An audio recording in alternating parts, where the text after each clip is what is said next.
ہے, دیواریں زمین پہ گر جاتی ہے, اللہ اکبر, جو ہے وہ پلاسٹک پگھل جاتا ہے, انسان پگھل جاتا ہے, ہڈیاں پگھل جاتی ہے.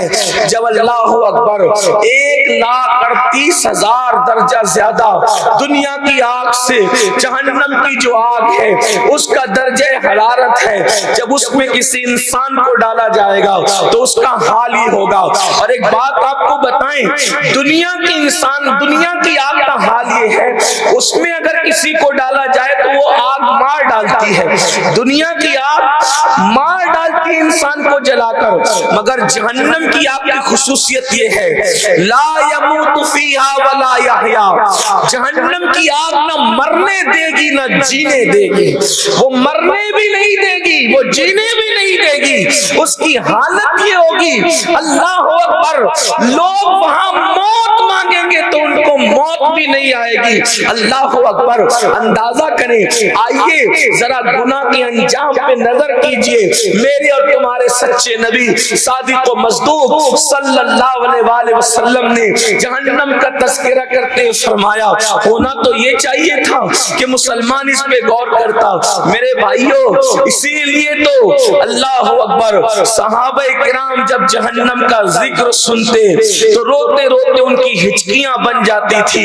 ام المومنین مفتی 4 ملت اما جان سیدہ عائشہ صدیقہ, جس کے بستر پہ قرآن نازل ہوتا ہے, وہ جب جہنم کا ذکر سنتی اور جہنم کا تذکرہ آیتوں میں آتا قرآن کی تو اتنا روتی کہ آپ کا دوپٹہ بھیگ جاتا اور نچوڑنے کی نوبت آ جاتی. جیسے کپڑے دھل کے عورتیں نچوڑتی ہیں, ایسے سیدہ عائشہ پاک کا دوپٹہ اللہ اکبر آنسوؤں سے یوں بھیگتا تھا, ان کے پلو یوں بھیگ جاتے تھے. آپ اندازہ فرمائے, اللہ اکبر, سیدنا فاروق اعظم عمر ابن خطاب رضی اللہ تعالی نے قرآن کی آیت مبارکہ سنی, ان عذاب ربک لواقع, بے شک تیرے رب کا عذاب باقی ہو کر رہے گا. عذاب الہی کا ذکر سن کر فاروق اعظم جیسی ہستی بے ہوش ہو گئی. اللہ کا عذاب سن کر کے, اللہ کے عذاب کا ذکر سن کر آپ پر بے ہوشی طاری ہو گئی. آئیے آپ کو بتاؤں, اللہ کے رسول علیہ السلام جہنم کا تذکرہ کرتے فرماتے کہ جہنم کے اندر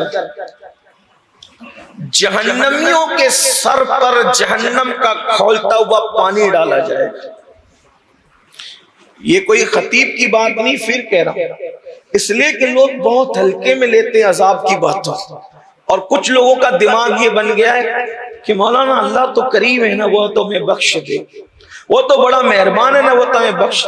بے شک اللہ کریم ہے, بے شک اللہ مہربان ہے, لیکن اللہ کو کریم جان کر گناہ کرنا یہ اس کی شان کریمی کا مذاق اڑانے کے مترادف ہے.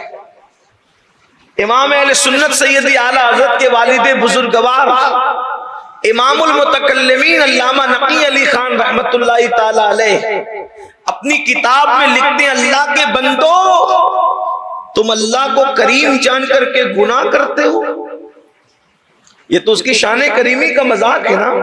اور کتنا خوبصورت جملہ لکھتے ہیں, توجہ فرمائیں, لکھتے ہیں اللہ کو کریم جان کر گناہ کرنے والے, اللہ کو کریم جان کر گناہ کرنے والے, تو اللہ کو قادر جان کر زہر کیوں نہیں کھاتا؟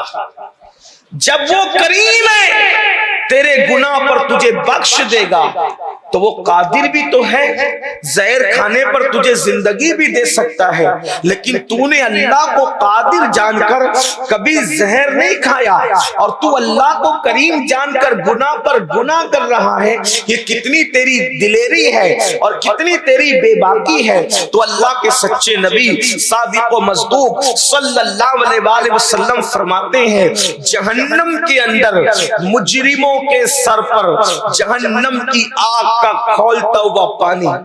یہاں پر اس پر پھر تبصرہ کروں, دنیا کی آگ پر جب پانی گرم ہوتا ہے تو اس سے بھاپ نکلتی, لیکن جہنم کے اندر جو پانی اس میں کوئی بھاپ ہی نہیں, وہاں بھاپ کا تصور ہی نہیں.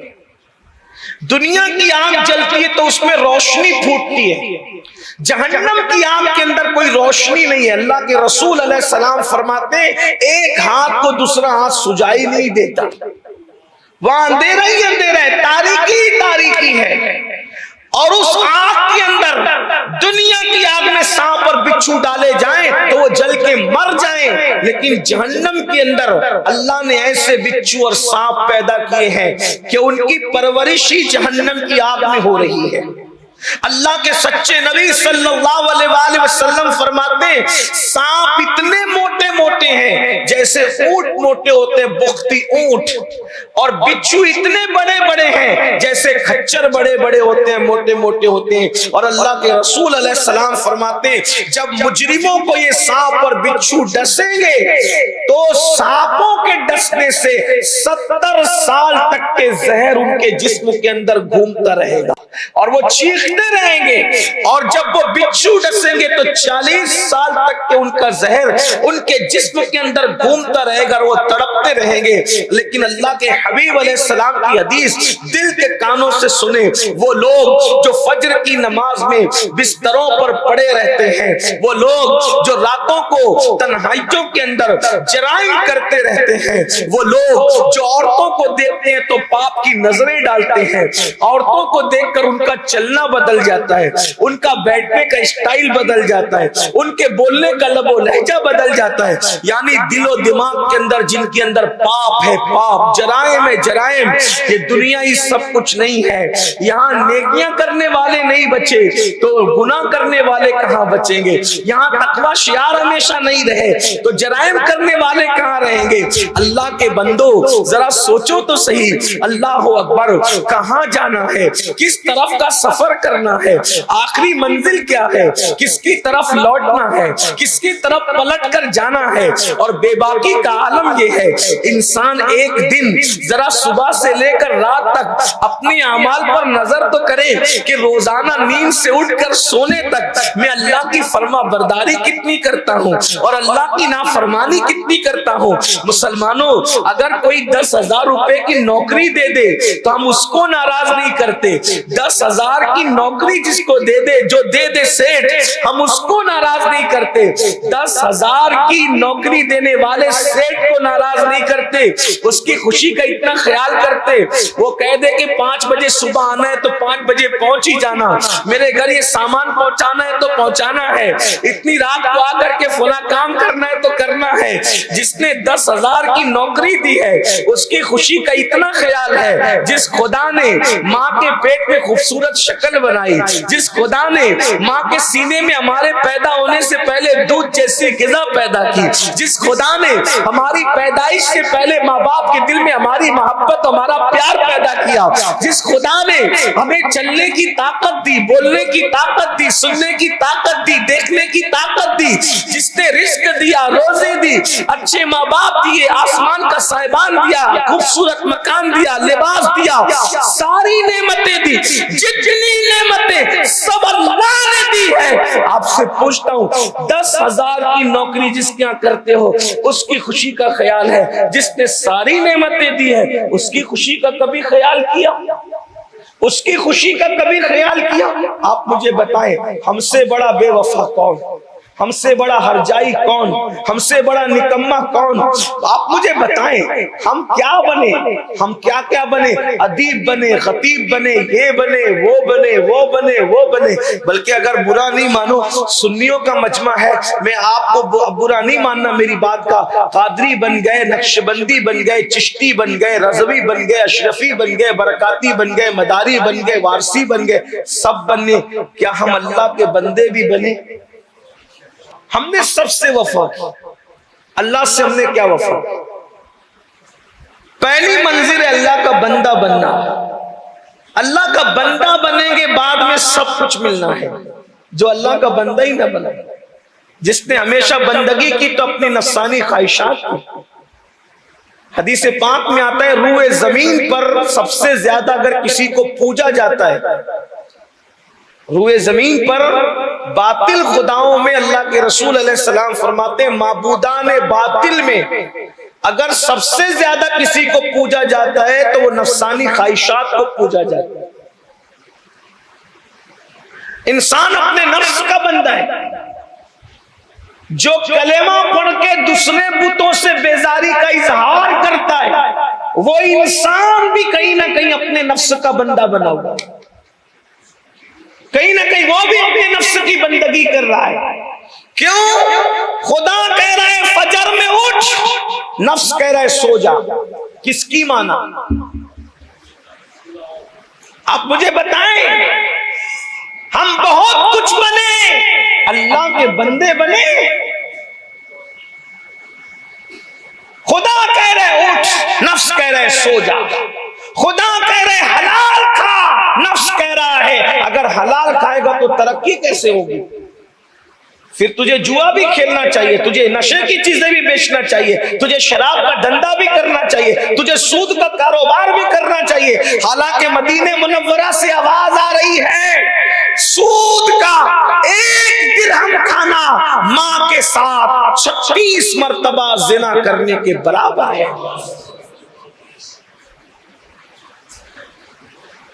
سیدی اعلیٰ حضرت اپنے ملفوظات میں اس حدیث کو نقل فرما رہے ہیں. 1 درہم سود کا ماں کے ساتھ 36 بار زنا کرنے کے برابر. مگر نفس کے کتنے غلام بنے. نفس نے ہمیں کہاں پہنچایا، نفس کی غلامی نے ہمیں کس گڑھے کے اندر ڈھکیل دیا کہ اللہ کہہ رہے حلال تجھ پہ لازم کیا گیا ہے اور بندہ حلال کی پرواہ نہیں کرتا، بندہ حلال و حرام میں تمیز ہی نہیں کرتا. ایک اور حدیث پاک ہے سود کے 60 درجے ہیں جس میں سب سے ہلکا درجہ ماں کے ساتھ زنا کرنا ہے. ایک حدیث پاک ہے کہ سود کھانے والا اور کعبۃ اللہ کے صحن میں زنا کرنے والا دونوں برابر برابر ہے. علامہ ابن حجر مکی رحمت اللہ تعالی علیہ لکھتے ہیں کہ میں نے شب قدر میں بھی سود کھانے والوں کو عذاب قبر میں مبتلا دیکھا. رمضان المبارک کی راتیں اور اپنی جگہ، لیکن سود کھانے والوں کو میں نے شب قدر میں بھی عذاب میں گرفتار دیکھا. میں صرف اشارے دے رہا ہوں اس لیے کہ وقت کی قلت ہمارے سامنے ہے. آپ سے پوچھتا ہوں، اللہ کے حبیب علیہ الصلوۃ والتسلیم فرما رہے ہیں، وہ بات پھر آتی ہے اس کو ہم پھر واپس پیش کرتے ہیں کہ مجرموں کو جہنم کے اندر جہنم کا پانی ان کے سر پہ ڈالا جائے. اگر دنیا کا گرم پانی سر پہ ڈالا جائے تو کیا حال ہوتا ہے؟ خود کے گیزر پر اگر توجہ نہ ہو، پانی زیادہ گرم ہو جائے اور غلطی سے ڈال دے تو کیا حال ہوتا ہے؟ لیکن یہ دنیا کی آگ سے 69 درجہ زیادہ جہنم کی آگ اور اس کا بنا ہوا پانی، اور وہ انسان کے سر پہ ڈالا جائے گا تو غیب داں نبی صلی اللہ علیہ وآلہ وسلم فرماتے ہیں اس سے اس کے سر میں سوراخ ہو جائے گا. وہ گرم پانی سر پہ ڈالنے سے سر میں سوراخ ہوگا. صرف سر میں سوراخ ہی نہیں ہوگا، اللہ کے رسول علیہ السلام فرماتے ہیں اس کا بھیجا بہنے لگے گا، بھیجا بہنے لگے گا. یہ دماغ گرم پانی ڈال کے کیوں بہایا جا رہا ہے؟ کبھی سوچا اس دماغ پر گرم پانی ڈال کر کے جہنم میں مجرموں کو کیوں اس کا دماغ بہایا جا رہا ہے؟ دماغ کو کیوں سزا دی جا رہی ہے؟ یہ دماغ گناہ کا پلان کرتا ہے نا، گناہ کا منصوبہ یہی دماغ بناتا ہے نا، یہی سوچ پیدا کرتا ہے نا. اس سے رابطہ کر، اس سے رشتہ جوڑ، اس سے بدکاری کر، اس سے بے حیائی کے کام کر، اس سے گفتگو کر، اس سے ناجائز تعلقات قائم کر، حرام کام اس سے کر، جھوٹ اس سے بول، دھوکہ اس کو دے. یہ سب دماغی پلان بناتا ہے. اس دماغ کا انجام کیا ہوگا؟ یہ جرائم پیشہ دماغ کا انجام کیا ہوگا؟ آج آزاد ہو، جو چاہ رہے ہو کر رہے ہو. آخرت کو نہ بھولو، ایک دن یہ دنیا ختم ہوگی. جگہ جی لگانے کی دنیا نہیں ہے، یہ عبرت کی جا ہے، تماشا نہیں ہے. ہم سے پہلے ہمارے باپ دادا یہاں تھے، ان سے پہلے ان کے باپ دادا تھے، ان سے پہلے ان کے باپ دادا تھے. سب گئے کہ نہیں گئے؟ ہمیں بھی جانا ہے. ساتھ کیا لے کے جاؤ گے؟ قرآن کہتا ہے کیا ساتھ لے جاؤ گے؟ لا تنس نصیبک من الدنیا، دنیا سے اپنے نصیب کا مت بھولو، یعنی سوائے کفن کے کچھ اور لے کر نہیں جانا. کروڑوں پتی بن جاؤ، ابجو پتی بن جاؤ، اربوں پتی بن جاؤ، کوٹ بھی پتی بن جاؤ، لیکن سوائے کفن کے دنیا سے کچھ نہیں لے جاؤ گے۔ اللہ راضی ہے تو کفن بھی کفن رہے گا، اور اگر اللہ ناراض ہے تو وہ کفن بھی جہنم کی آگ کی چادر کی شکل اختیار کر لے گا۔